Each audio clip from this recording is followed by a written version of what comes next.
Welcome to the Pointed Mountain State Land Authority regular meeting. My name is Lowry Snow. I'm one of the co-chairs.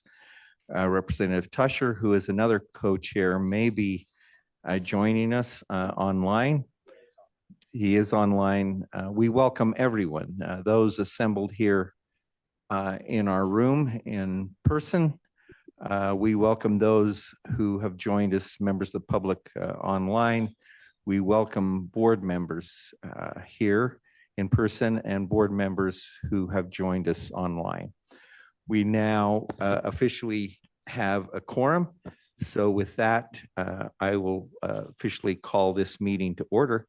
We'll get started today. We have kind of an ambitious agenda, some important things to discuss. So we're going to get started. First order of business is, got to get these glasses on so I can read here. So we're going to have some updates, some important updates from our director, some exciting things happening. We're going to be letting you in on those things in just a moment. You need to know, since our last meeting, we've had site crews very busy out on the site with infrastructure, the critical backbone, getting ready for vertical construction. That's we anticipate happening soon. Today's meeting will include a public budget hearing with the presentation of the proposed four-year 27 budget.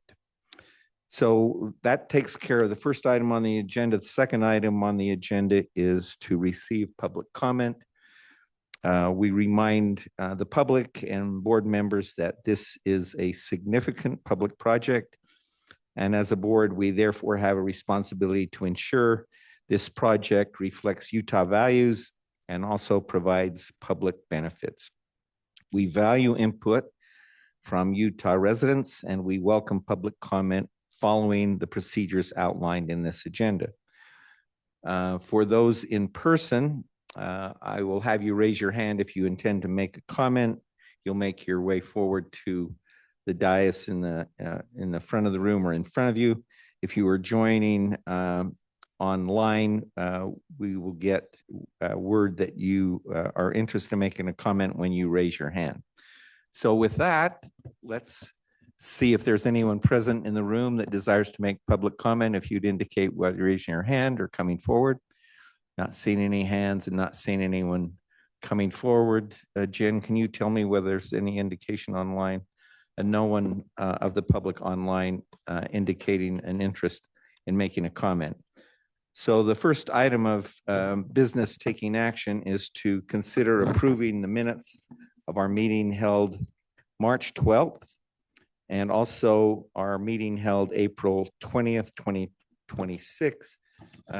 Jan has made available copies of those minutes for all of us to review prior to this meeting.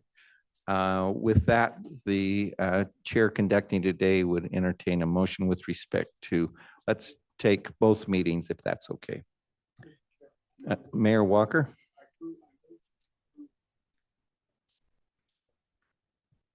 Motion is that we approve the minutes of March 12th and April 8th, 2026 board meetings. Do I have a second of that motion? I would say. Seconded by Senator Stevenson. Any discussion on the motion? Not seeing any indication of discussion. I'll set that for a vote. All in favor of the motion to approve said minutes, please say aye. Any opposed, say nay. The minutes are approved with unanimous vote. Thank you. Thanks, Mayor Walker. The next item on the agenda is a financial update. Our Director of Operations, Don Willey, is going to report on the status of the organization's finances. That's an important consideration, and frankly, it's part of our effort to maintain transparency in the work that we do as it relates to financial resources. We do appreciate the trust placed in the board to ensure that funds are appropriated and then spent in a manner consistent with our approved budget. And Don Willey, Don helps oversee that spending to make sure that everything that we do is consistent with the budget. So with that, we'll turn the time to Don, as I said, who's our Director of Operations, to review our monthly financials ending April 28th, 2026. So Don, let me get your microphone on and we'll turn the time to you. Thank you, Chair Snow. Appreciate the time to review this with you. Just to give a baseline here, at the end of April, we should have 17% of our budget remaining. And in column F, you'll see, you can track along here with the percent remaining at this point in the budget year. We're looking healthy across the board. Appreciate the opportunity to share this with our Finance and Audit Committee. Across the board, we are well under budget. We do have a few areas where we are burning a little higher than we expected. One of those we were anticipating and do have a budget adjustment that we are recommending to the board this time. One that we've been working with the finance team, as you know, through the division of through DFCM. Their finance team is actually the ones who input all of our data within the state finance system. And so we work closely with them in producing these financials. We did have one bill that hit, and we understood we pay an annual premium for insurance, liability insurance for the point. We had the FY25 bill hit in FY26. We thought it was the FY26 bill. And so when the FY26 bill came due, that was paid. So you can see on budget line 181 insurance and bonds, we are over on the budget line there. That is the justification for that. So essentially, it would have been that the fee would have been paid in the prior fiscal year, ended up getting posted to FY26 at the very beginning in July. And so we just are recommending a budget adjustment here as well to cover the additional expense that we did not plan. After this year, we'll have it, make sure we'll have that trued up and make sure it's happening in the correct fiscal year. The purchasing card current expense, this is always going to show a negative balance. It's just the prior month's charges that are on our purchasing cards. Those will resolve once P-card statements have been inputted into the system. And then the other one that we knew that we were burning high on was our DTS charges. It's a monthly charge that's based on head count. And so just with additional staff and technology needs, this was a little bit higher than we originally budgeted. So we're recommending a budget adjustment on this line, and then also adjusting that now into the new fiscal year to true up with what the actual expenditures are. So the two adjustments the two amendments we're recommending to the board at this time would be on line 181, and that would be moving from line 226. So we'll reduce line 226 in the amount of $2,422 and increase the budget line accordingly to $7,422 for FY26. And then the second would also be taking from budget line 226, so just reallocating and increasing the budget on line 258 to 14,000. And that will get us through the end of the fiscal year. But that's our report and the two recommended budget modifications to the board. Thank you, Don. Questions from board? Senator Stevenson. I don't have a question, but very well done. If we're only experiencing a $2,000 increase in liability insurance, we've done really good. Anyway, what a great budget, put together well, and not a lot of changes. That's what everyone likes to see. Thank you. Thank you, Senator. Thank you, Senator. Other questions from board members for Don? Don't see any requests. So I believe we need to take action. That would be your request, Don. So the action that we would be looking for is a motion to approve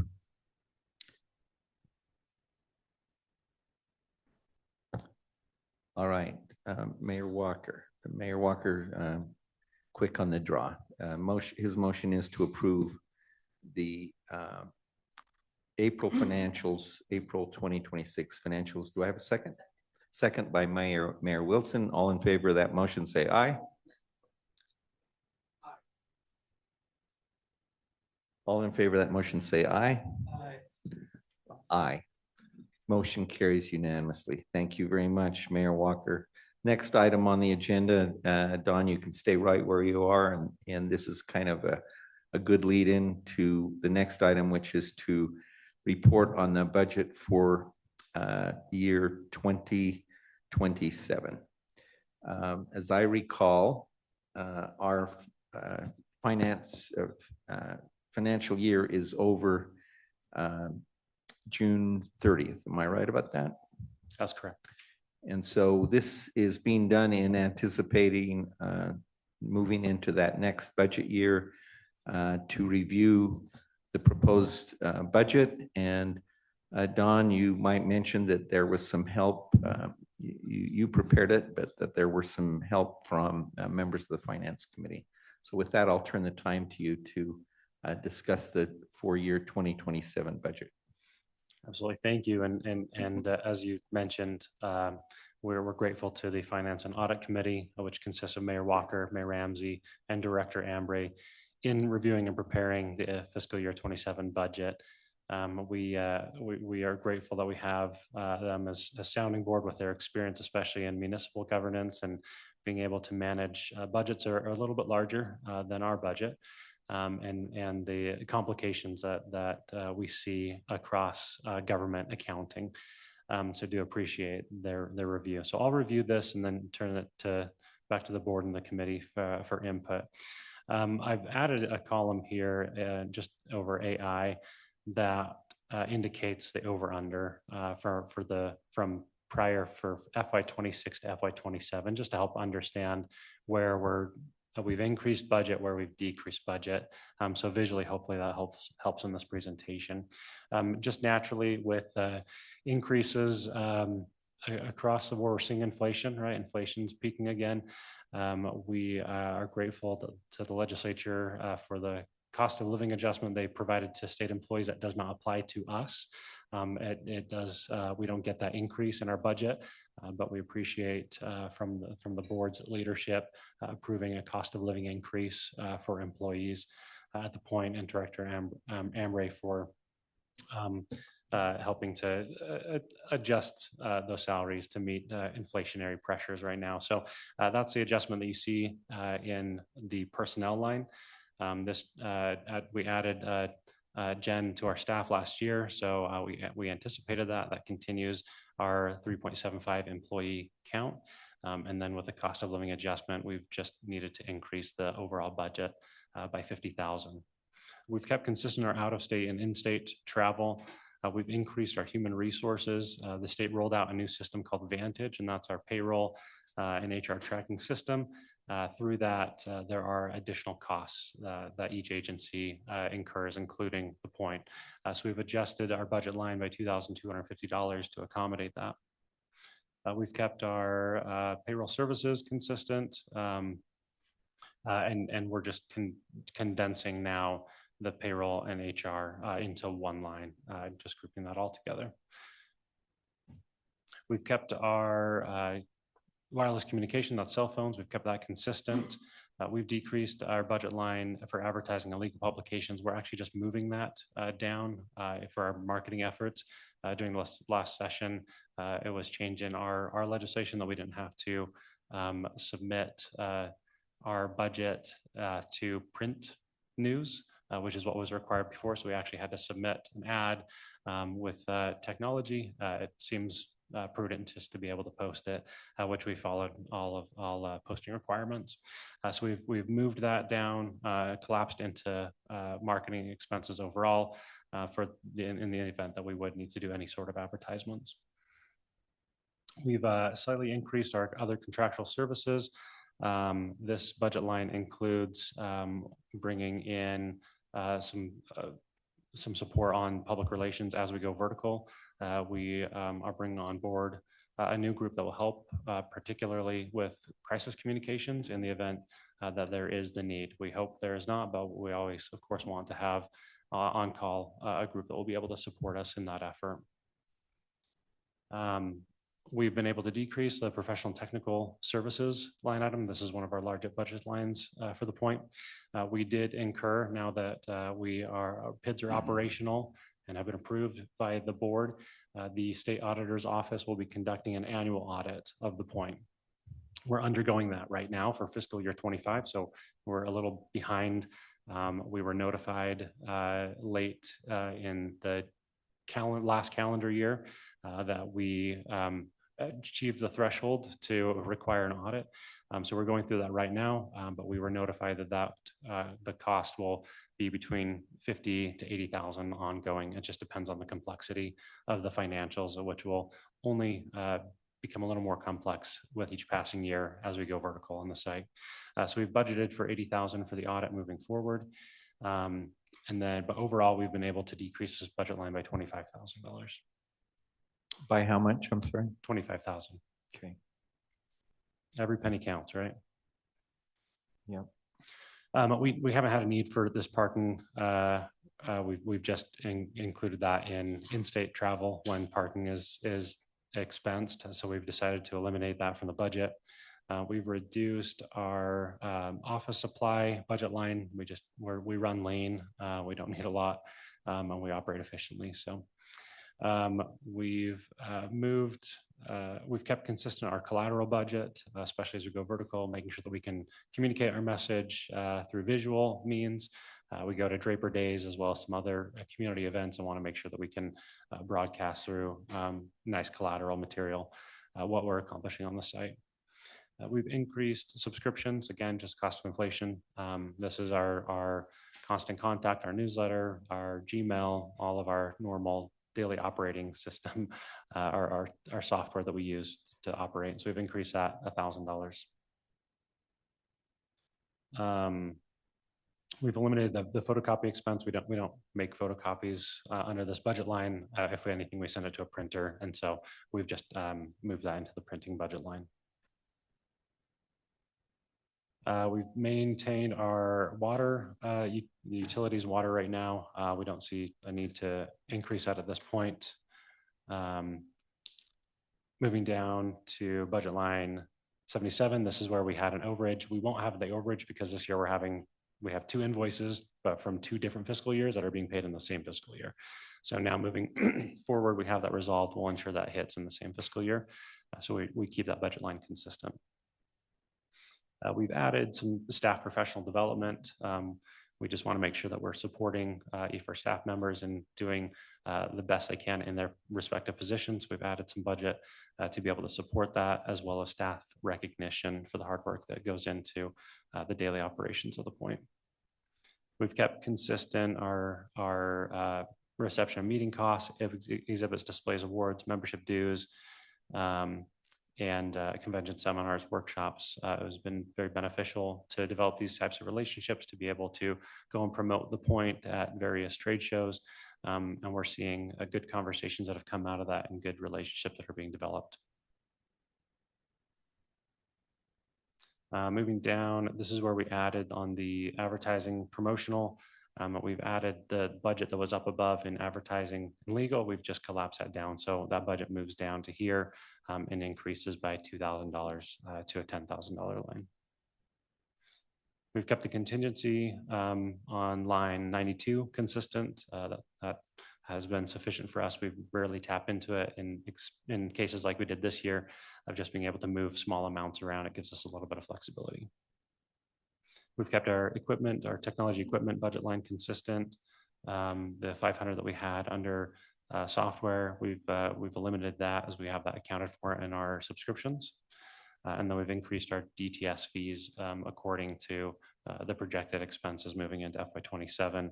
Again, we're moving that adjustment at FY26. Now we're ensuring that matches the expectations in FY27.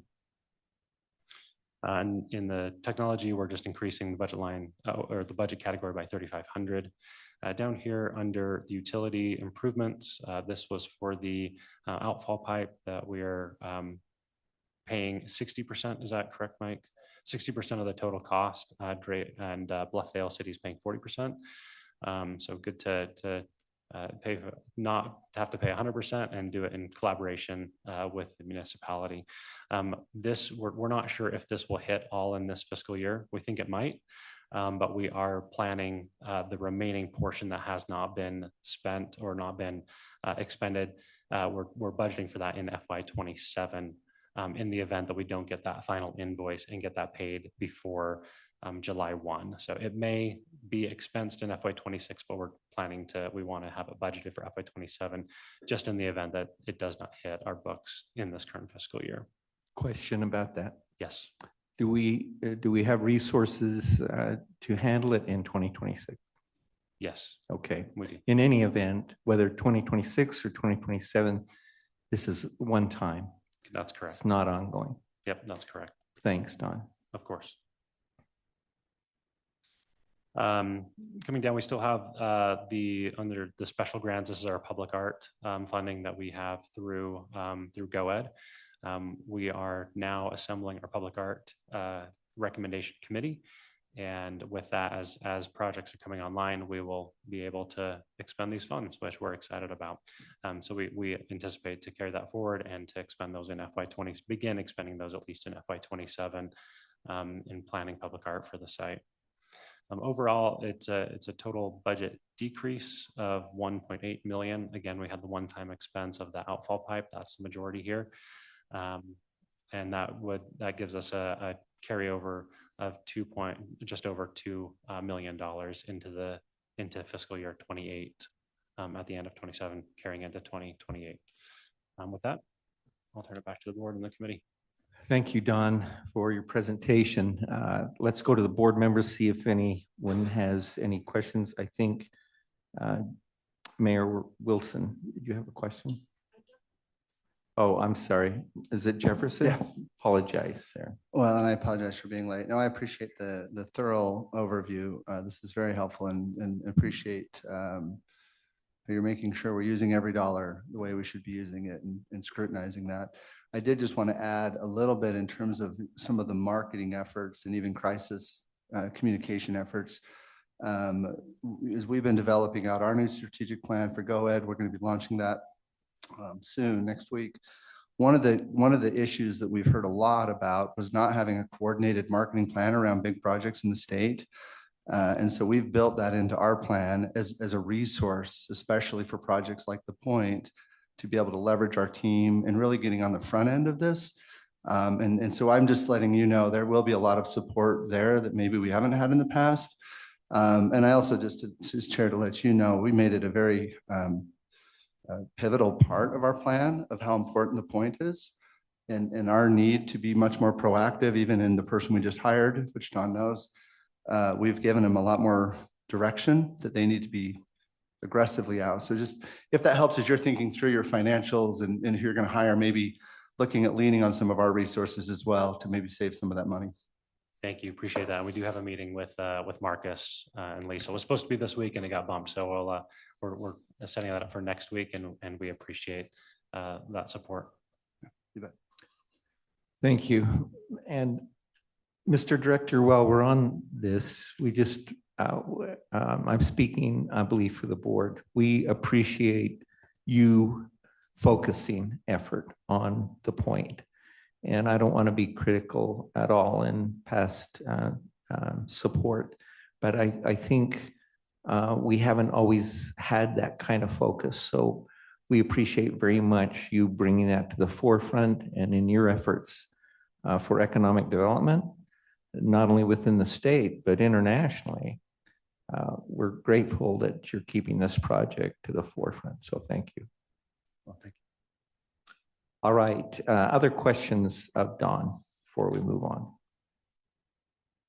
I don't see any lights. And so with that, the chair would be looking for a motion to approve the presentation, improve the for year 2027 budget that's been prepared by Don and in consultation also with our financial committee composed of Mayor Walker and also Mayor Ramsey. Chair would entertain a motion to approve that budget as presented. Let me get the light on. So, or am I? So moved, Mr. Chair. Thank you, Mayor Wilson. It's been moved by Mayor Wilson, to approve the 2027 budget as presented. Do I have a second? Second by Mayor Walker. Any discussion on the motion? Seeing none, place that for a vote. All in favor of that motion to approve the 2027 budget as presented here today, please say aye. Aye. Any opposed, say nay. Motion carries unanimously. Thank you again, Don, and thank you, Mayor Walker and Mayor Ramsey for your contribution, and also our director who also sits on that committee. Next item on the agenda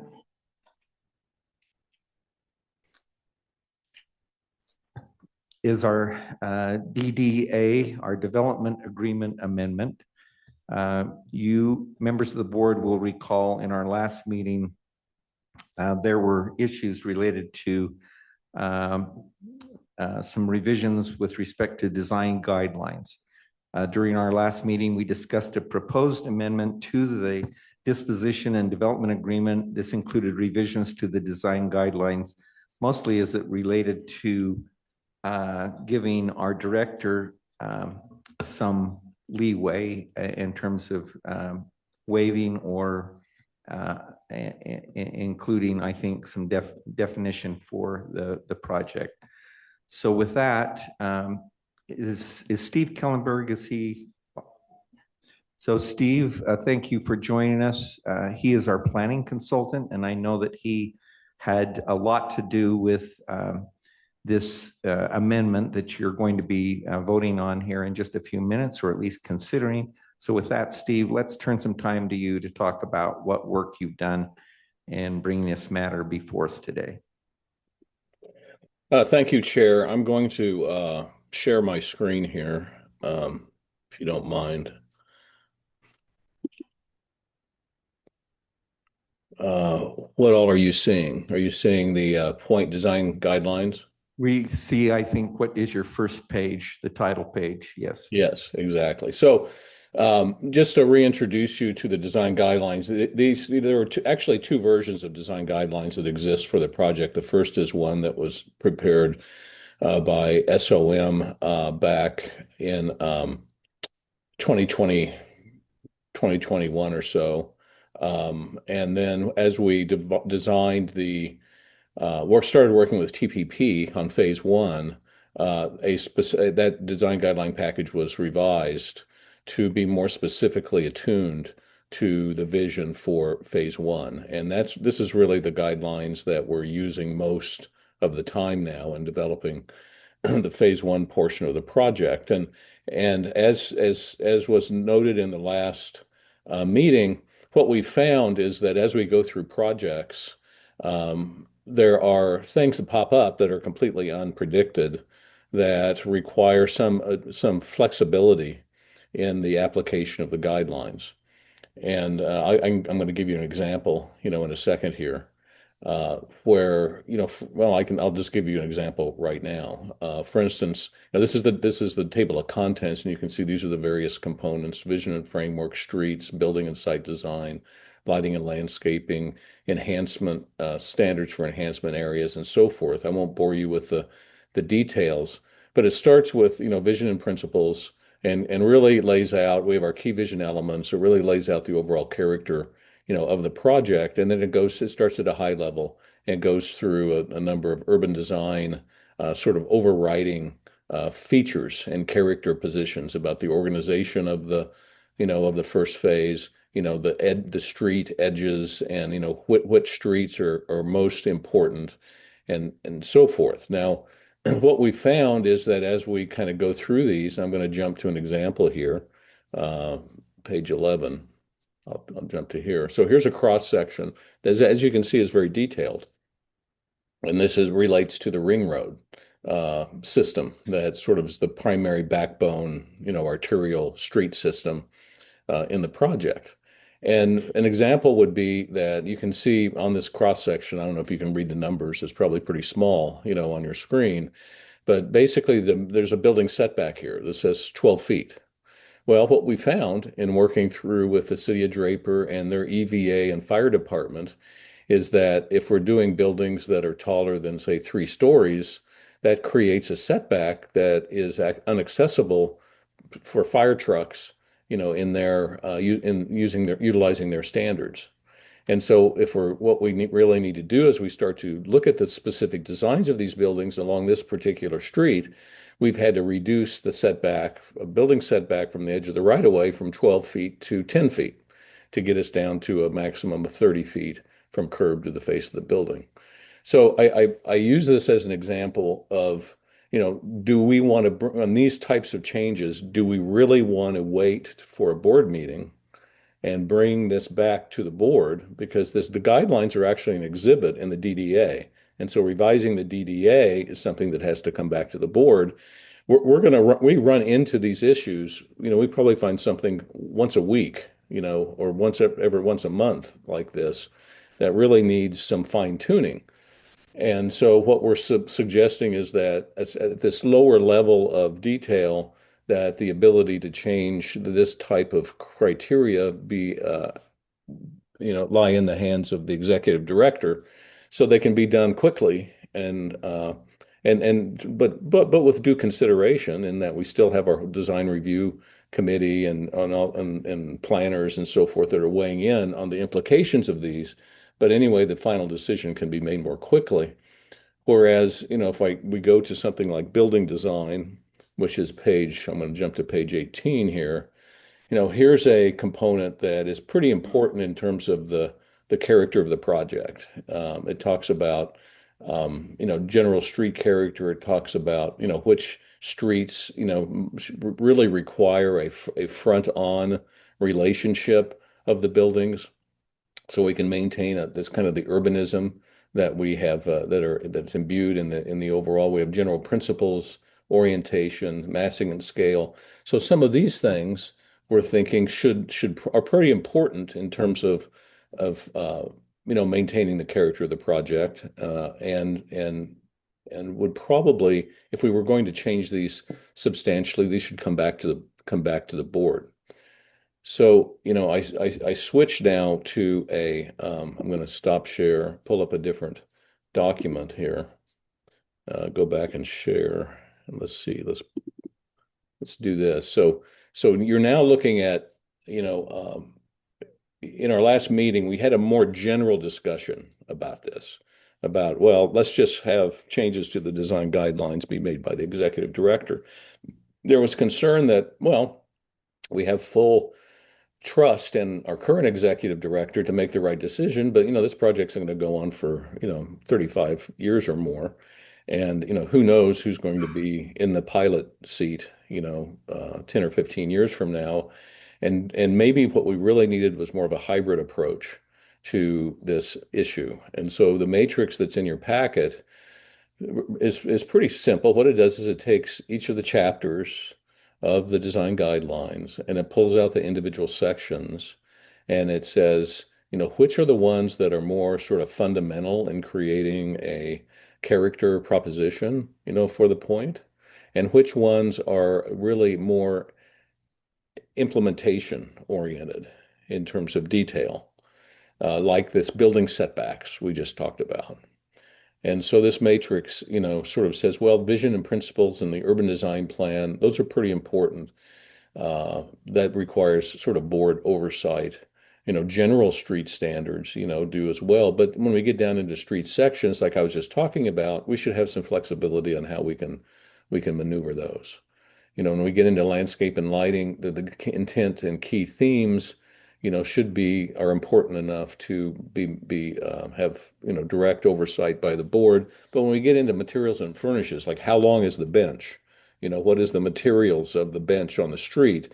Is that something that we really want the board to take their time on? And of course, the delay issue of waiting for and working through board meetings, is another issue. And so as we go through this matrix, that's kind of the rhythm that you see. We have sort of like the promenade design principles. The promenade is so key that stays under the direct purview of the board.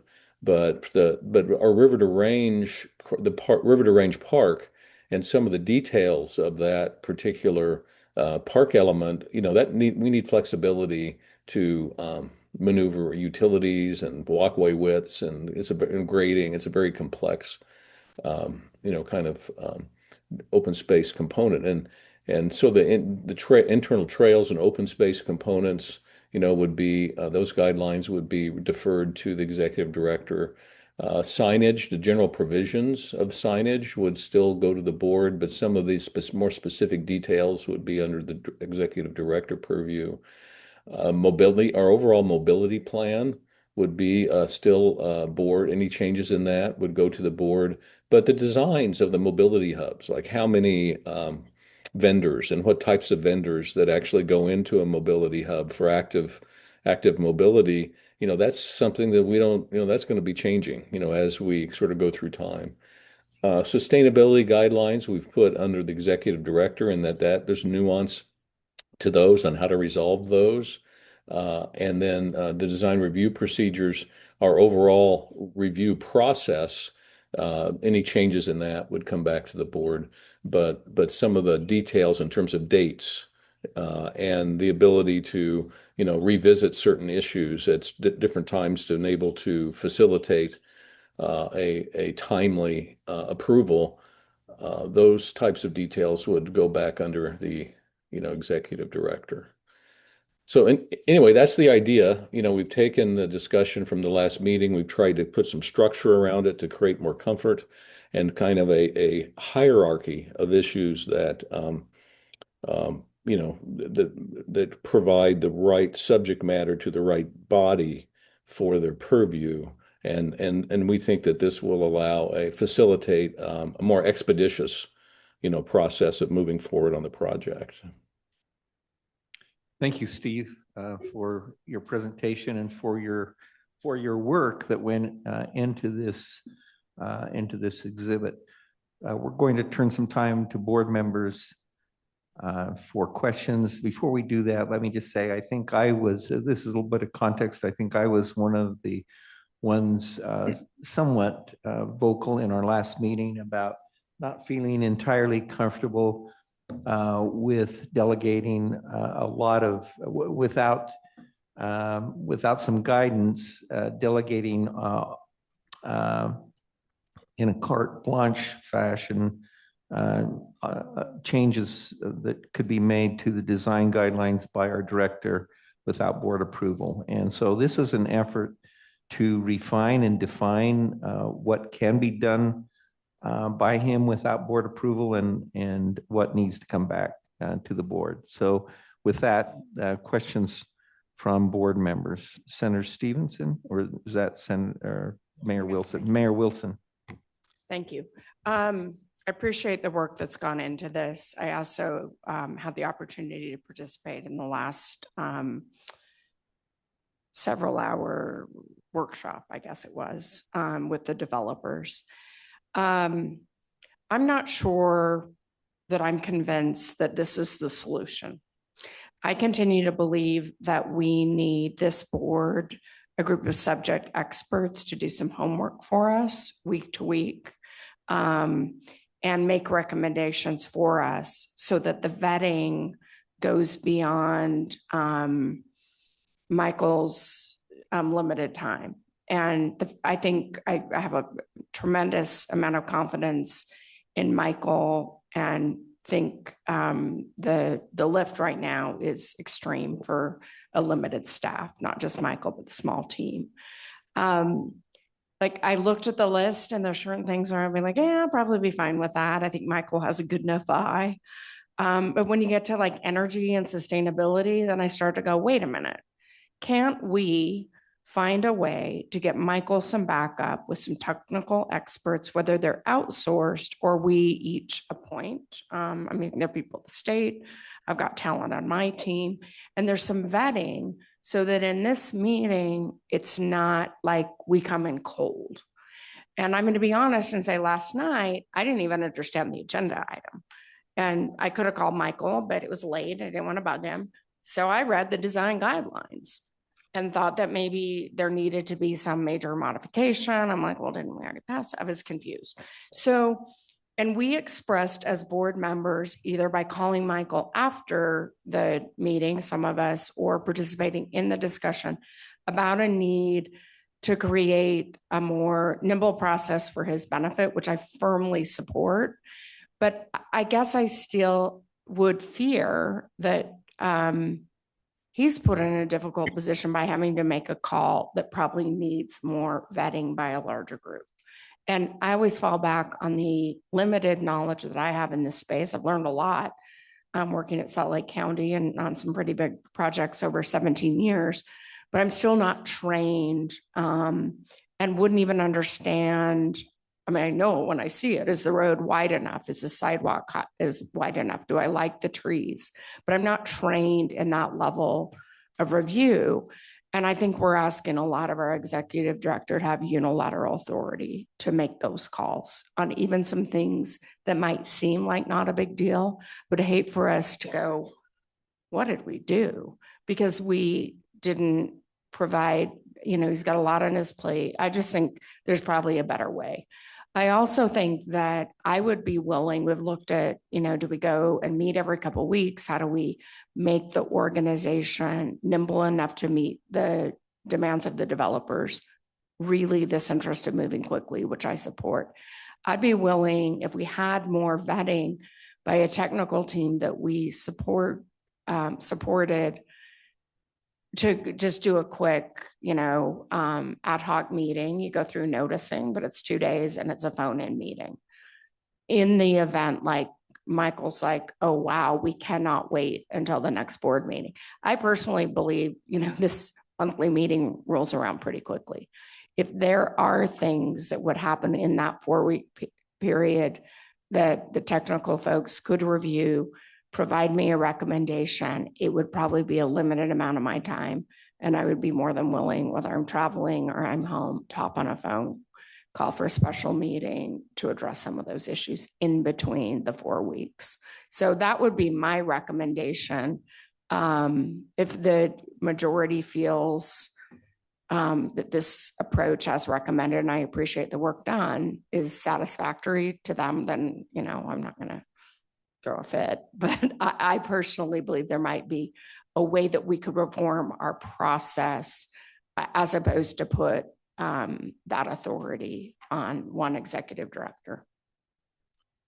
Thank you, Mayor Wilson, for your comments. We're still, I guess we're also in, not I guess, we're in a phase right now where we're posing questions to Mr. Kellenberg, our consultant, but your comments are well received.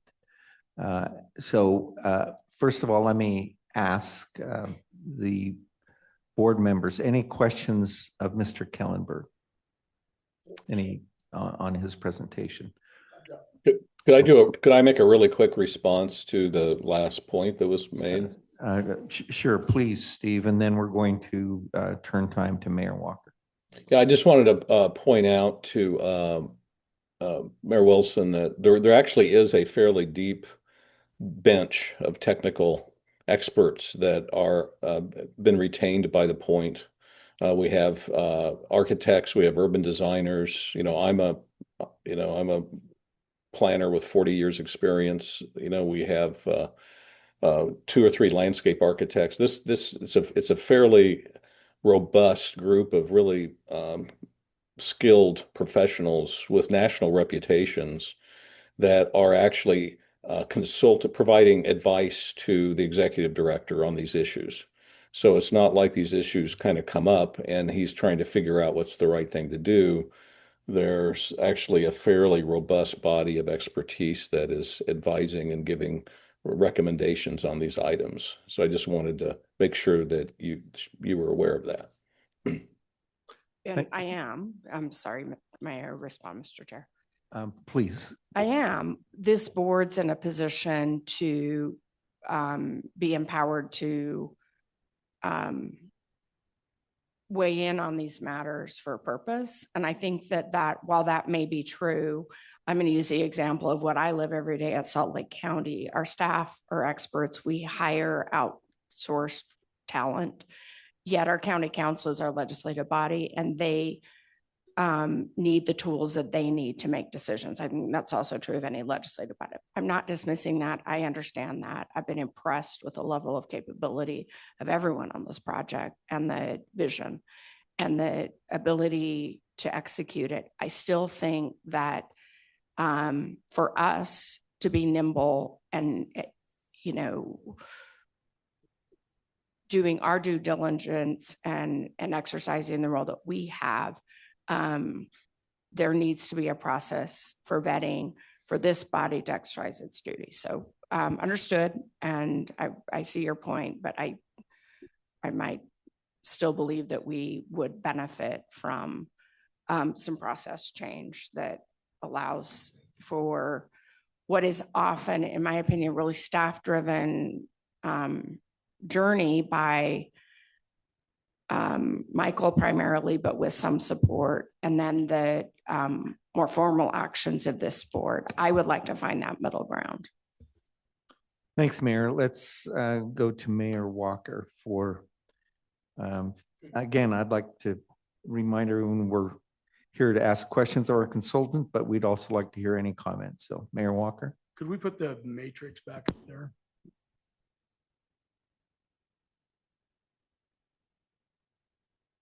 Steve, can you help us with that?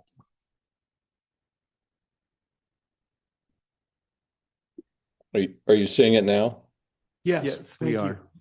So I actually like the concept that you're trying to do here, in the sense that I do think like the design guideline document, I read it myself, and I was like, wow, we really have put an immense amount of professional, you know, input and thinking into that document. It's fantastic in many ways. I like this concept of being able to delegate that stuff that really staff would do even for us in Draper City, or probably even in Salt Lake County or anywhere else. But I wanted to get a better sense. If you could go to 5.6 there, Rick. So up above, you've got it 5.4. I'm just trying to understand the concept of what kind of delegation we're doing. So on the courtyard, you kind of said that it was technical stuff like, I don't know, trail design, which I'm fine with being nimble for the executive director. Why not the whole trail system in that sense? I mean, don't we have to follow the design guidelines anyway? Explain to me what the difference, why did you leave the board in charge of like an item like 5.6, but the 5.4, you had it, you know, it was okay. I'm just trying to understand the level of delegation we're doing. Are you seeing the design guidelines now, or still seeing the matrix? Got the design guidelines up. Okay, let me see if I can,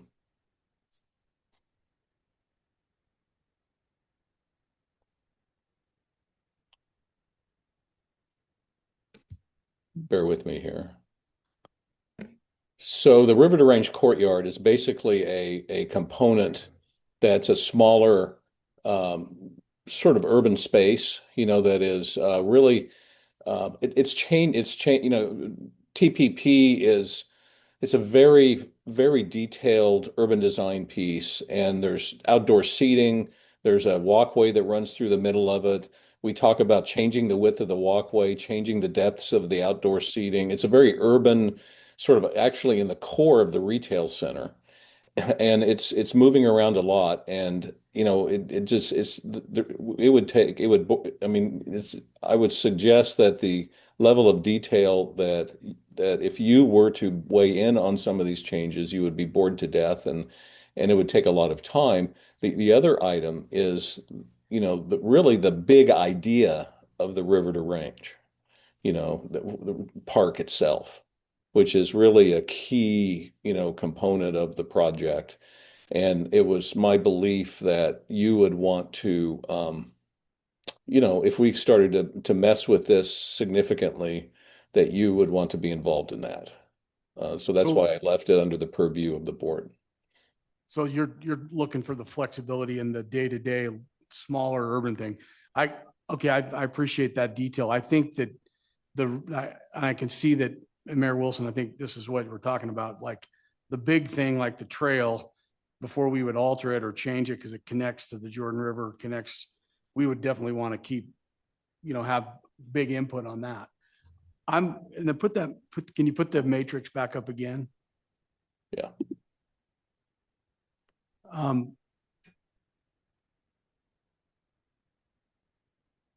It seems like in this matrix, we've left most of or literally all of the big items that would have like total feel of the project in the hands of the board, but have moved the stuff that, how it's going to look exactly, the details to the executive director. But correct me if I'm wrong, that you're going to follow the design guidelines in principle, no matter what, is right. I mean, that's where that's Yeah, what yeah, the guidelines, I mean, we put a lot of work. We spent months and months on the guidelines with TPP, negotiating, the content. It was a back and forth thing, and it was done prior to the approval of the DDA, because they wanted it. We all wanted it to be an exhibit, so that it would actually have standing as a contract. So that was the good news. The bad news is that just creates a lot of sort of structural resistance to refinement or deviation unless we make some changes like this in the process. Maybe there's a way we could build some type of safety valve mechanism if we adopted this matrix, but there was a way that if there was some detail that came up, I don't know. Maybe I'm just trying to address, Mayor Wilson, what you're talking about. If there was like I don't know what it would be, but in maybe 5.4, if you were going to put a splash pad there or something that maybe, I don't know what it would be, but. Well, I avoided another level of detail because what this does is this matrix goes down to this level, right? It says building design. There's also a whole nother level of content. I mean, the matrix could be 5 times as long, and each of these singular components, could actually be addressed as to who has purview over those. It just seemed to me that was, like a lot of granular detail that. And Mayor, maybe what you're talking about is, and Jenny, is that on the stuff that if we adopted this, the stuff we keep, having a more nimble way to get to the stuff we keep. Is that what you're? Let me get your microphone back. Thank you, on. Mr. Chair. I don't know what we're trying to figure out the risk here, right? Okay, we trust Michael. You got a great design eye, so great consultants weighing in. We're probably fine. One misstep that we're not aware of, given great advice, great folks, we're all of a sudden like, why didn't we do that?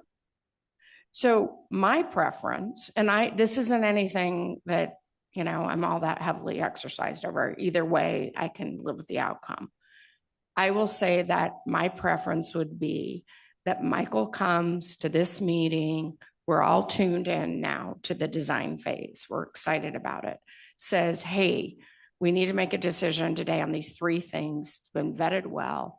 It's a real quick presentation to say that area lighting is not what we envisioned. It's got to be whatever watt versus this or that. No, it's not a big deal. You guys shouldn't care. The subject experts say that, and we are like, oh, great. And it's a uniform vote in favor of amending the area lighting because of whatever reason. I don't know why we could not do that. And if there is a problem in a 4-week span that you need an answer and you need to have it now, that we just have a quick meeting. I guess, I heard a couple of things in the work session, and I don't want to hold anything back because that decision on my example of the area lighting holds up an entire project. I just don't believe that it would.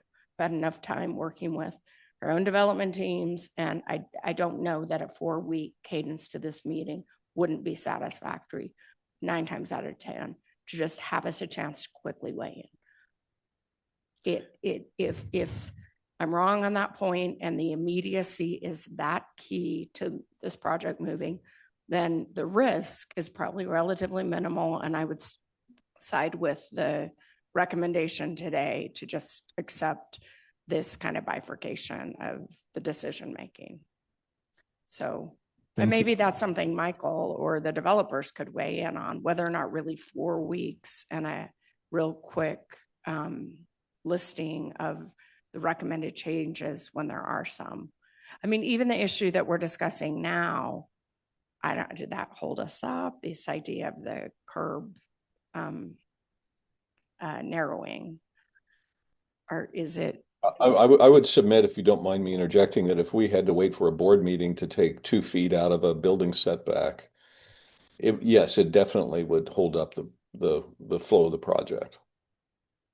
Versus making an executive decision in a work session with all parties and moving forward, because time is of the essence and they need to prepare for their next submission in 3 weeks. 2 feet on a building setback could be a big deal. I don't know if it is or isn't. I mean, if it's the house next door, I probably care about those 2 feet. In this scale of a project, I don't know. Mayor Wilson, Senator Stevenson has been patient and would like to weigh in, so thanks. This is a more general comment, but you know, I've been involved in a lot of these land use authorities we put together. And one of the overriding principles that we've used in all of them has been to make sure that these projects could move forward quickly and that they could, that would meet the design standards. I think this project has been planned in its excellence. And, but I've also seen Michael work in probably one of the largest construction projects that's ever taken place in the state of Utah. And I have nothing but compliment on the way he handled that. And there were a lot of decisions that had to be made. Certainly it was under legislative purview, but we seem to have got by really well and didn't have to have a lot of meetings to make any of those decisions. I think I'm very comfortable letting this type of decision. I like the matrix you put together. I'm very comfortable letting those decisions stay at our management level and not bringing them back to the board on everything that we have to make changes on. I think that we need to move forward on this. We need to move forward quickly and efficiently. And I think that can be most well accomplished by what has been proposed here today. My colleague to my right here is an amazing individual, and she certainly had a lot of experience in local government, as many of us here have. And but part of what we're going through here with these authorities is that local government in some ways has got bureaucratic and it's got imposing, and it doesn't work as well as it should when it comes down to things like we're talking about here today. So I'm pretty much in favor of what is being proposed. I really believe we can move forward with this plan and not be offensive in the way we do it. Thank you. Thanks, Senator, for your comments. I'm going to go to our director. I've asked our director to weigh in on this issue, but also, if you don't mind, answer questions that may be posed to you. Is that all right? Yeah, sure. Let me. I just want to address 2 points. One, Steve gave an example of a setback for fire, Draper City fire protection, right? And to make it work, had to reduce that setback by 2 feet. Another example is the emergency vehicle access through the river to range. And we had to work closely with Draper City's fire marshal and the state fire marshal. And those little tweaks are how we can actually make the project move forward. If we don't move those, kind of shift a little bit and be a little bit flexible, the project doesn't move. And I would just say this too, every time that there's a tiny shift that we're talking about, we're not talking about visionary big elements. We're talking about little things to keep the project moving. Every one of those, if we didn't adopt this, would have to come back to this board. There has to be a resolution that's signed that gives us the authority to amend the DDA. The DDA has 4 signature blocks with notary public and everything else, just to make that one little tiny change. And I think that this is an opportunity that we can remove that layer. That's all I'm getting at. Thanks, Mr. Director. Any questions for Michael? So I have one. for the director. If this concept were approved, and in the matrix, an issue came up that fell within your area to decide, who would you consult with? How much input would you receive from our technical staff like Mr. Kellenberg and others? Can you inform the board something about the technical staff who you would rely on in making a decision, even though it is assigned to you? Do you understand my question? Yes, I do. Yeah. Thanks for the question. So basically, we have meetings every day, all day, right? And when these issues come up, there's multiple people in these meetings, 15, 20 people, and they're all experts at what they do. Landscape architects, there's architects from TPP's team, there's, planning experts, there's civil experts, and we're all trying to achieve a solution that solves the problem, right? And so when we pose a solution through all of these collective people and then pose it to the fire marshal, we tend to get on the same page, and it begins to show itself a pathway to making this work. And so there's input from literally a dozen people, if not more. Does that include input from Steve Kellenberg? Of course, he's in all those meetings. And do we have on retainer our civil engineers and technicians that can weigh in on those issues? They're all in the meeting. Yeah, all of them. All right, other questions of director, members? Okay, back to Senator Stevenson. Thank you. So, but after you've consulted those experts, you want to talk to me, who doesn't know absolutely anything probably about what's going on. Absolutely, Senator. I know from the, You want to say something, Mayor Walker? yeah, if I could, one more time. Okay, we'll turn some time to you then.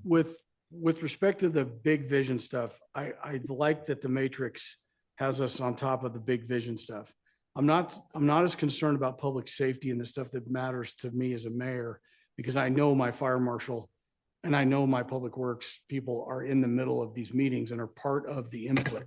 So, and I can get feedback, and I do get feedback from them, which is good. And maybe what you do in this kind of a thing is when you're making these decisions, you give us a summary, an email summary of what your proposal is, and people could look over it. And if there's anybody has an issue, they can call you. And if it's something that's big enough, then we could do a meeting. That might give us the nimble ability to move forward. And then it's sort of on us if we don't look at it and decide if we care. I know that, the main things, the public safety, that I do think we've got such a detailed way forward that I feel okay about the way that we're looking at it like this. I'm not, I think I can support it. Maybe I would like, as part of, if we adopt it, that we get an executive summary that you'll send us and say, hey, these are the technical changes we made. After consulting the list, you can say, after our consulting our experts, this is what we want to do and we're going to do. Does anybody have any objection? All right. I don't know if that helps or not. Thanks, Mayor Walker. Let me tell you, just let me remind the board where we are. We're in a discussion right now, but this is at some point set for consideration of a motion, or if there's no motion made, we move on. But before we do that, I'm going to turn some more time to our director, Mike. So to formalize these types of decisions, there still needs to be a formal document established between TPP and POMSLA. And that would probably be the document that I'd send to the board prior to signatures. And then the only other thing I was going to say is this does have an action to it, but it would not amend the DDA today. We would add this to a future amendment in June. But this is just to suggest, here's the discussion points, here's where we want to go. Do you agree with the direction that we're heading?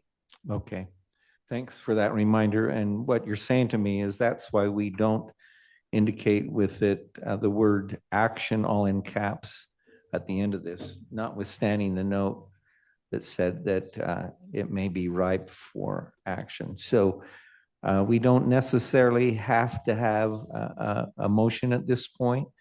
And in fact, I'm going to recommend that we simply take this discussion under advisement and we bring this back on for the June meeting. Okay. Is that all right? So moved, Mr. Chair. Motion is that let me ask you to hold off on that motion. Let me throw this out as something to consider, and it's not in the form of a motion. But in adopting, if it turns out that we adopt this, giving the director this authority, we could add a proviso, a text proviso that indicates that it is after consulting with our technical consultants and allowing their review before that occurs. That could be part, perhaps. So the motion that is currently before us is by Mayor Walker that we move on to the next item and we take, yes. Before we consider that motion? Yes. Yes. I just want to say that I appreciate that local government, the city of Draper is satisfied. I feel to a certain degree, I'm going to defer to our state partners. I mean, my role is a regional role. I wanted to vet this issue as it relates to just making sure we're thinking things through a little.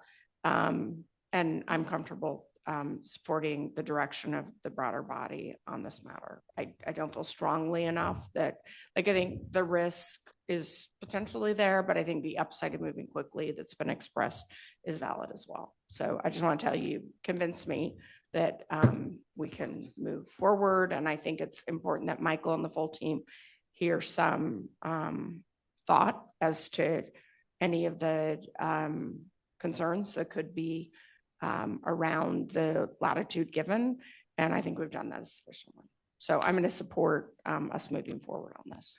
Thank you, Mayor. And let me just say, the direction I think things are going, we may have some time to weigh in on it next month. So with that. So my motion would be to Motion, Mayor Walker. continue it with, and for sure add the language that you said, which was that it's required that the decisions are all vetted by the technical staff. So we know that that's occurred.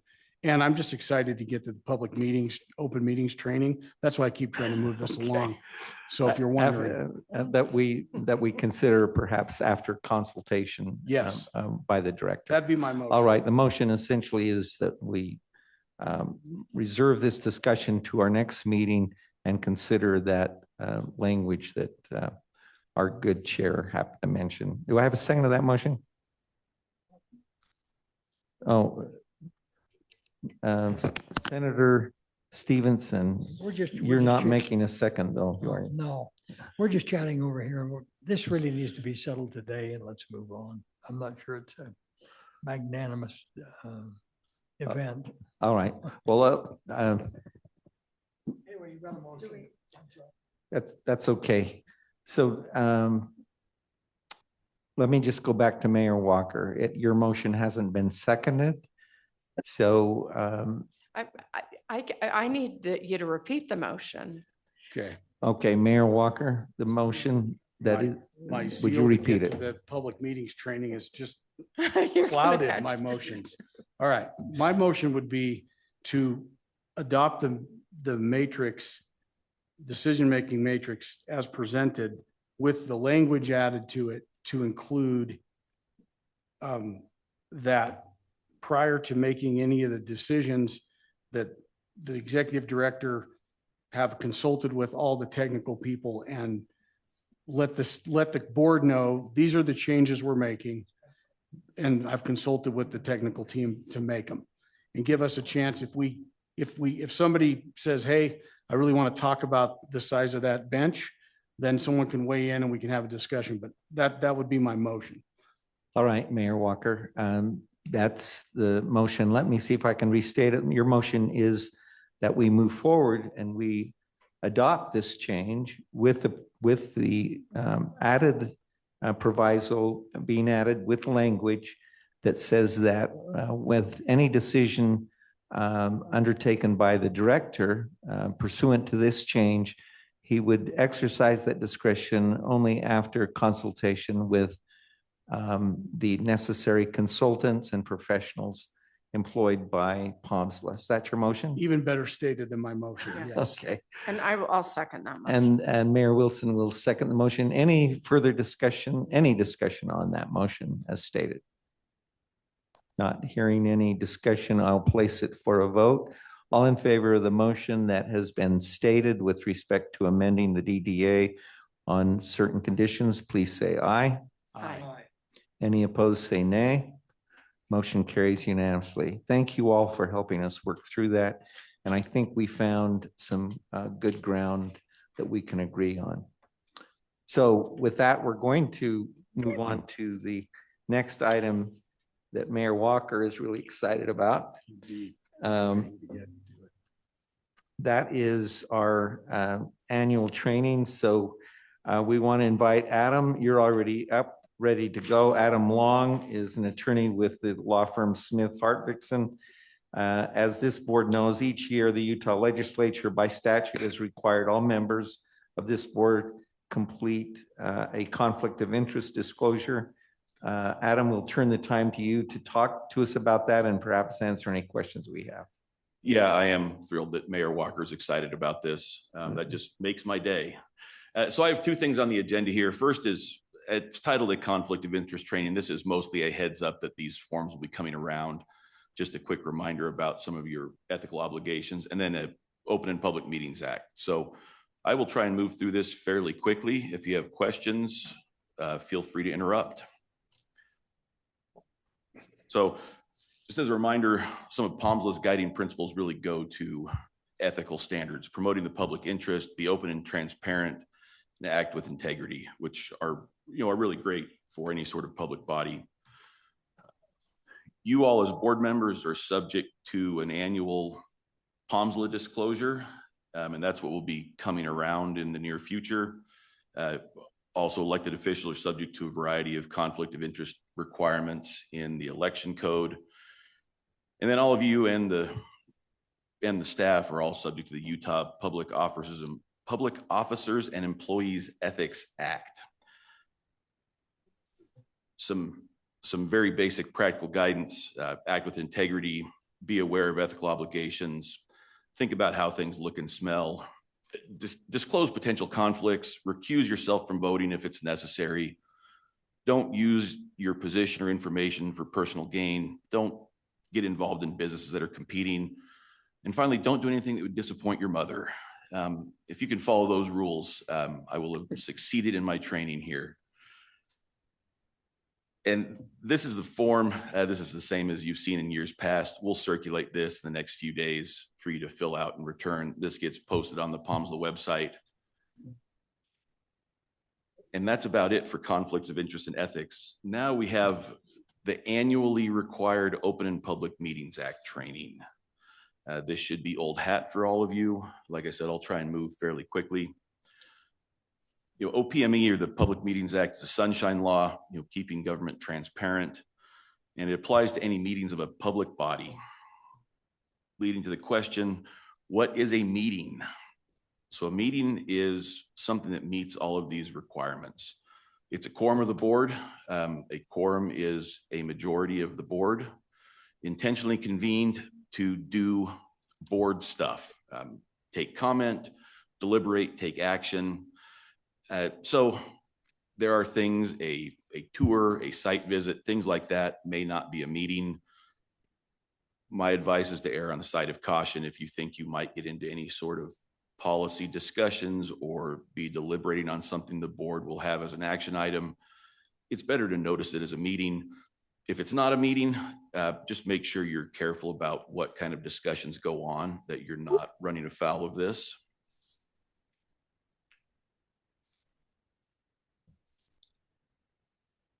Okay, so our basic Open and Public Meetings Act requirements. We post an annual meeting schedule.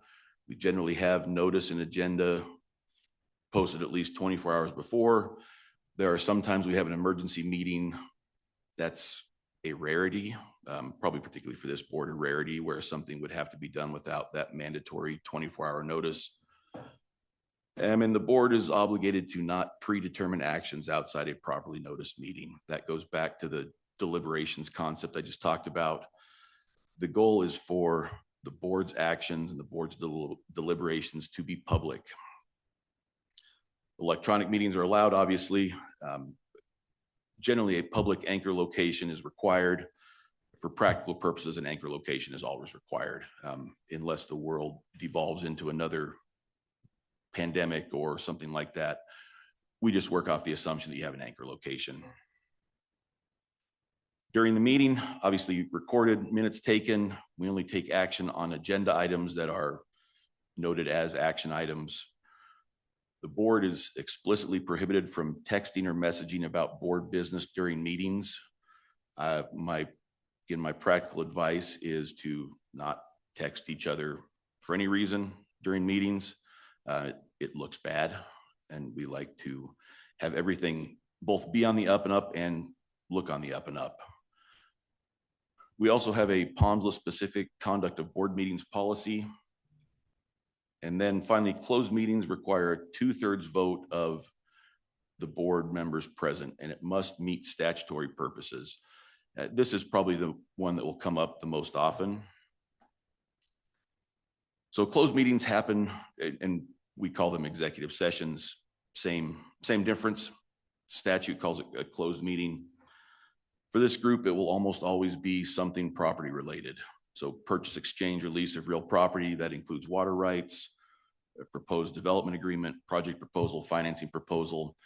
And really the key to those is where discussion of that item might lead to the authority not getting the best possible terms. Obviously, you don't want to show your proverbial cards. The other two reasons that are likely to come up or hopefully unlikely to come up, pending or reasonably imminent litigation. So that's an ongoing lawsuit or a threat of a lawsuit that is more than just, hey, someone might be mad at us. That is, an actual threat. And then discussing the character, competence, or health of an individual. So those would be employee or board member issues. There are a variety of other reasons that meetings are closed or are mandated to be closed. I would bet strongly against those ever coming up for this group. And on that topic, it's worth noting that those meetings can be closed, but they are not required to be closed. So there is, nothing. The board could certainly say, hey, we want to discuss this proposal, the details of it that aren't final in the open. That's allowed. The default obviously is that meetings are open to the public. So that closed meeting is an exception, but it is optional, just to be aware of that. After the meeting, this is really on Jen, and she does a great job. You post the recordings, you post approved minutes, draft minutes. If they don't get approved within 30 days, get posted as draft. Penalties, if we do something that violates the Open and Public Meetings Act, that could be voided by a court. Intentional violations are a misdemeanor, so that would be a really embarrassing one to disclose on a background check. So we'll make sure we avoid that.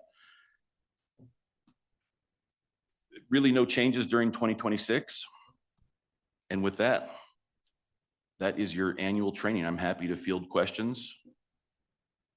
Thank you, Adam, for presentation. For the record, Adam has covered both items 7 and 8 on our agenda. So we'll turn the time to members of the board for questions of Adam.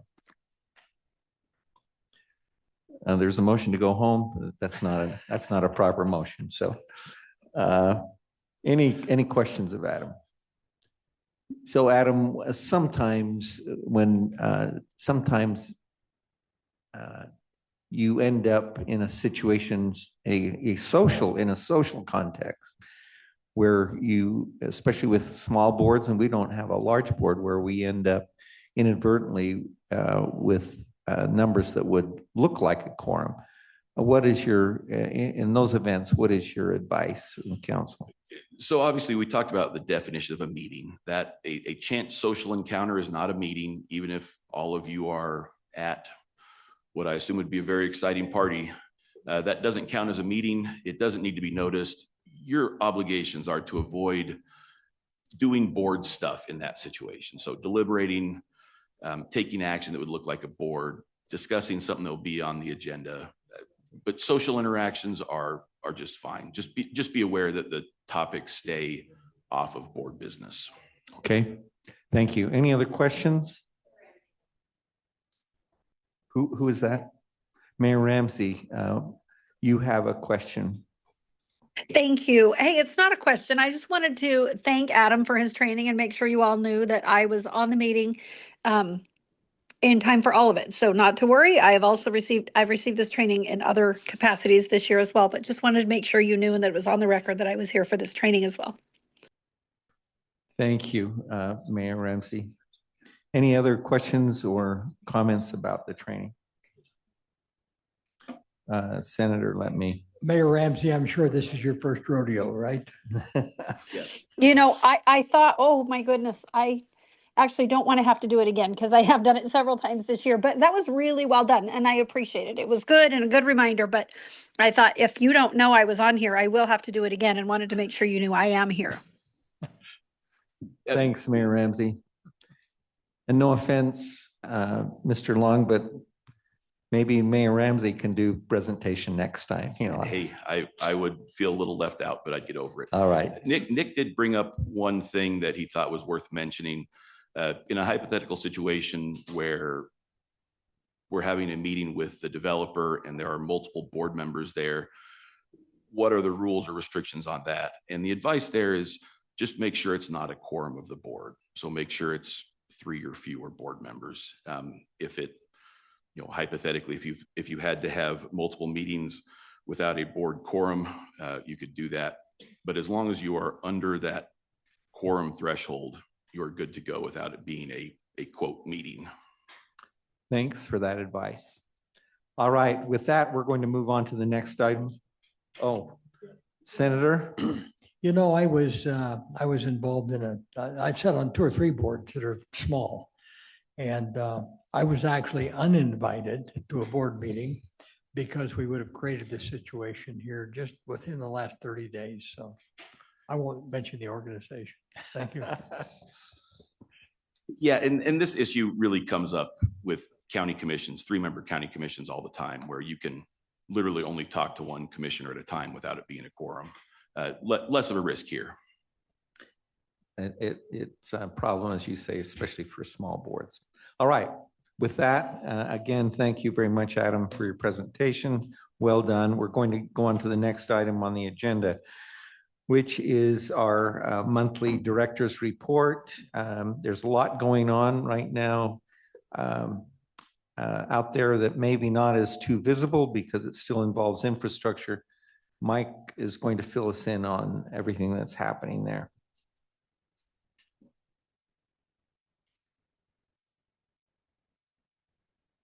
Thank you, Co-Chair Snow. I'll be quick in the interest of time. We still do have an executive session. The first thing I wanted to bring up is an update on our for-sale housing project. Our team with various consultants have been drafting an RFQ/RFP, and we hope to go out with that in July.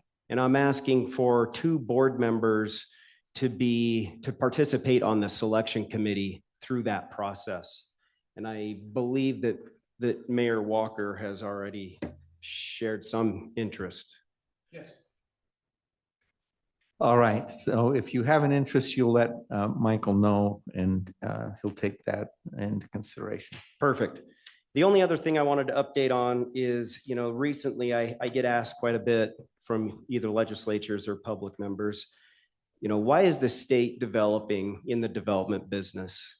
And I remind people that there was an exhaustive study done, a committee put together, 25,000 public participants commented on the process. And we came down to 6 visionary elements, which is community, transit, economic growth, innovation, sustainability, and collaboration. And from that, POMSLA was developed, was created. And with Steve's help and with a bunch of other consultants' help, we established the framework plan. And the framework plan was then given to the ChemGarn Institute policy to show the difference between a baseline if we just sold the property, or what is really possible if we're very strategic and deliberate about what we do from an economic development standpoint. And I just want to give a couple of numbers and then we'll move into executive session. The baseline would be about 8,500 jobs created if we were just to sell off the property and let development happen.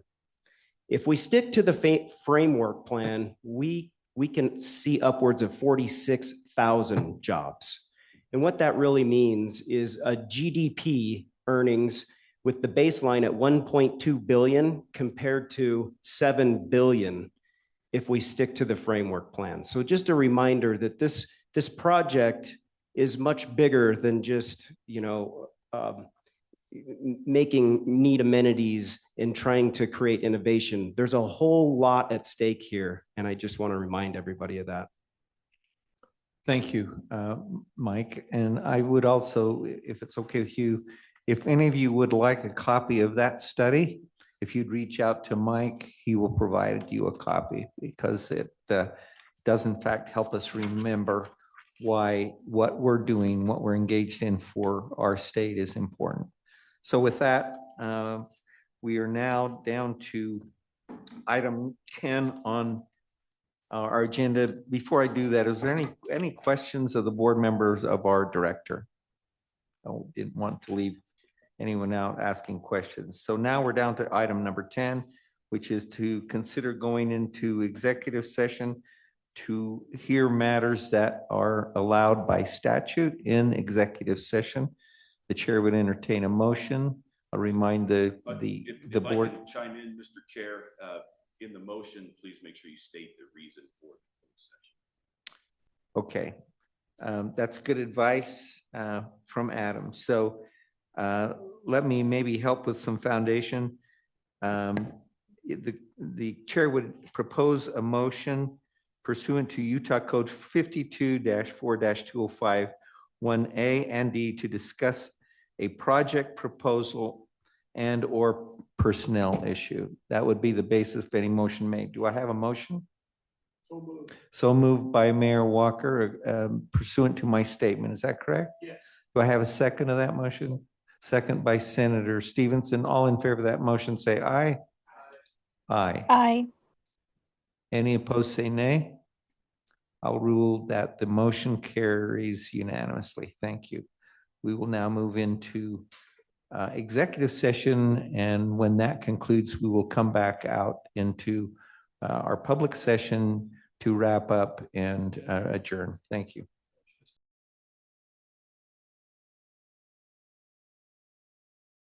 The Mountain State Land Authority is back in open public session. Chair would entertain a final motion. Motion to adjourn by Mayor Walker, seconded by Mayor Wilson. Non-debatable. All in favor of that motion, say aye. Aye. Aye. Any opposed, say nay. We stand adjourned. Thank you.